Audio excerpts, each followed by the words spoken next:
প্রিয় দর্শক, ভিডিওটা কেউ পাস করে চলে যাবেন না। আপনাদেরকে প্রথমে একটা দৃশ্য দেখাচ্ছি, একটু দেখুন। আমি একটু দৃশ্যটা দেখাই। এই যে দেখছেন একটা শিশু, শিশু দেখলেই কিন্তু কুলে নিতে ইচ্ছে করে, ফুলের মতো পবিত্র শিশু।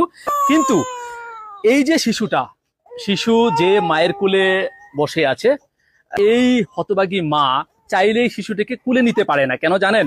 শিশুটির মাথায় একটি বিরল রোগে আক্রান্ত, যার কারণে অনেক পরিমাণে বেশি ওজন শিশুটির মাথাটা। কিন্তু আপনারা একটু দেখেন, শিশুটির মাথাটা কিন্তু প্রচুর বড় এবং অনেক ওজন। আমি নিজে দেখেছি, এটা অনেক ওজন এবং এটা কিন্তু খুবই শক্ত শক্ত আকার ধারণ করেছে এবং বাচ্চাটা কিন্তু কান্না করছে।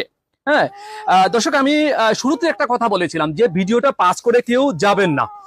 এই যে যে মা আজকে সন্তানকে সে কিন্তু চাইলেই হুটহাট করে কুলে নিতে পারে না। আজকে আমরা বলার পরে কিছুটা কুলে নিয়েছে, আর বাচ্চাটা কিন্তু অস্বস্তিতে ভুগছে। আমি এই পরিবারের সঙ্গে কথা বলেছি এবং তারা দীর্ঘদিন থেকে আমার সঙ্গে যোগাযোগ করার চেষ্টা করছে। আজকে আমি এসেছি, আমি জানতে পারলাম যে এই শিশুটার যদি চিকিৎসা করা হয়, সঠিকভাবে যদি চিকিৎসা করা হয়, তাহলে শিশুটা হয়তো সুস্থ হয়ে যাবে। তো চিকিৎসা করতে যে পরিমাণে টাকা প্রয়োজন, সেই টাকাটা তাদের হাতে নেই।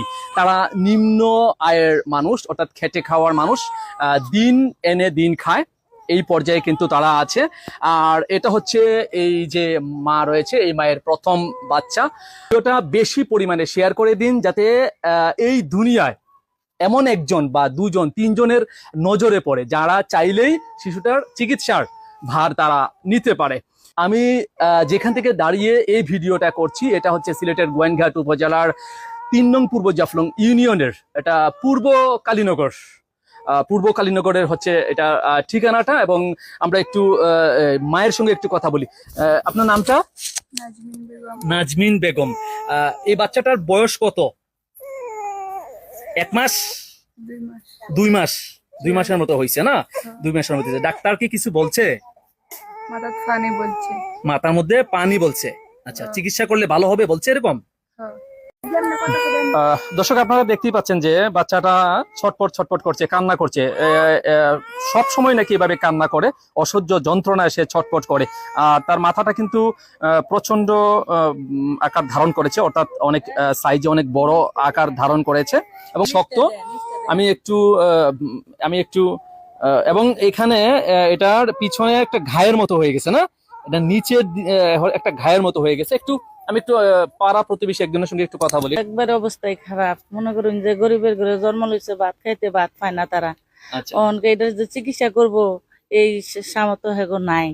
চিকিৎসা বেগর বাচ্চাটা মারা যাব, এই একটা আফসোস। যদি আপনারা সাহায্য করুন বা আপনারা যদি দয়া ধর্ম করে এরা যদি একটু আপনারা সাহায্য করুন, তো উপকার হবো, আল্লাহর কাছে আপনারা ভালো পাবেন। এই পর্যন্ত আর কি কমন, আমার ঘরের লোকে একই ঘর, আমরা এই ঘর আর এই ঘর। আমার ঘর তো এই সাহায্য নাই দিতাম, এরাও যাবা, আমরাও হিরমরা চলতে পারি না যে দিমু।